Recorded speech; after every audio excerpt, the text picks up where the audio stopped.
Martha McCallum of Fox News spoke to a Bush administration official about the violence in Iraq. And what are they going to do? They're going to give credit to Bush for the new Iraq situation. Some say that the Islamic militant group that is violently overtaking large parts of Syria and now Iraq could have been stopped if the situation there had not been neglected. In fact, in 2007, President George W. Bush pretty much laid this out as it is happening. Watch this. It'd mean that we'd be risking mass killings on a horrific scale. It would mean we allow the terrorists to establish a safe haven in Iraq to replace the one they lost in Afghanistan.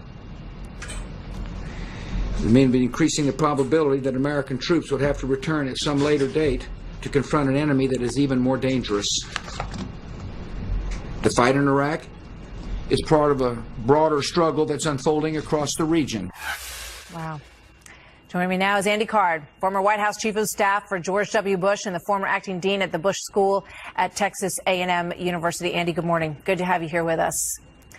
Good morning, Martha. Thank you for having me on. This is a very troubling scenario right now. And yes, President Bush did anticipate this being a likely outcome if we didn't do some things right. And President Obama and his team has not done some things right.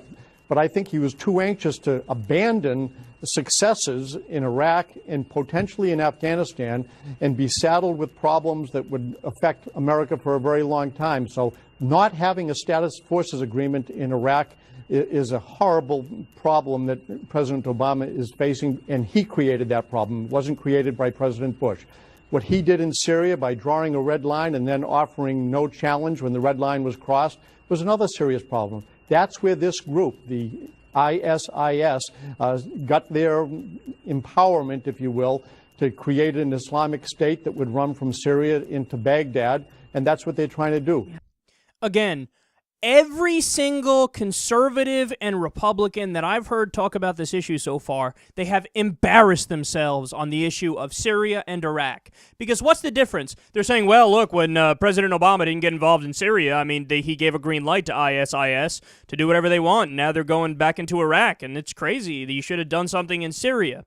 But the debate about going into Syria, we were going to go in to help ISIS. ISIS was fighting Assad. We also wanted to fight Assad. So if we went in, it wouldn't have been to fight ISIS, it would have been to fight Assad. So we would have been allies with ISIS. But he flips it and acts like, nope, us Republicans, we wanted to go in to fight ISIS. No, you didn't. No, you didn't. You wanted to go in to fight Assad alongside ISIS. You wanted to be allies with ISIS. So that's such a bogus argument. You wanted to be allies with these people a few months ago, and now you want to fight them. So you're the ones that are flip-flopping all over the place. Every single conservative has made a total and utter fool of themselves over this issue because they try to whitewash history real fast. Like, no, when we wanted to go into Syria, we wanted to go in to fight ISIS, not to fight with ISIS against Assad. No, we have you on tape, dipshits. We have you on tape. You wanted to fight Assad. You wanted to fight with ISIS. It's unbelievable, man. And then they're inviting on. Did you notice the fucking intro?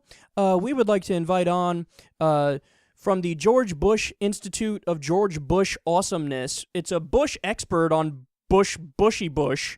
Like, what the fuck? Why are you inviting? Oh, he's going to be an objective source.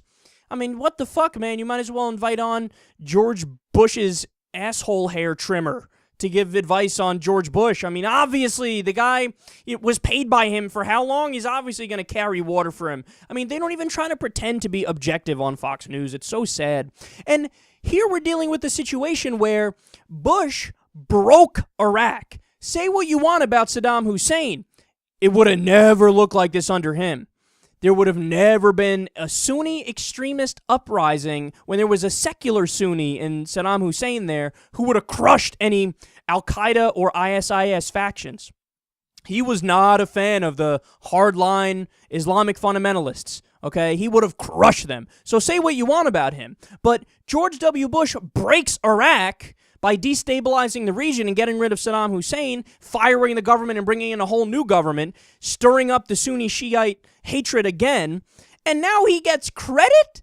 Because in one speech he said, well, there's probably going to be fighting down the road. Anybody could have predicted there's going to be fighting down the road. But what's the solution to that? See, that's the thing that's so insane about the Republicans is they go, well, look, if we leave too soon, they're going to fight again. So what's the solution? Stay there forever. I'm not kidding. That's what they're saying. That's the implication of what they're saying. Well, when we leave, if we leave too soon, there's going to be fighting. No, there's always going to be fighting whenever we leave. Of course, it's a, generations old fight going on between the Sunnis and the Shiites. So their solution is, I guess we just stay there forever. The fact that they're basically saying, well, the violence in Iraq proves Bush was right all along, they couldn't be more wrong. They have it exactly backwards. Bush went in and broke the country, and that led to violence, and now he gets credit for saying there's going to be violence?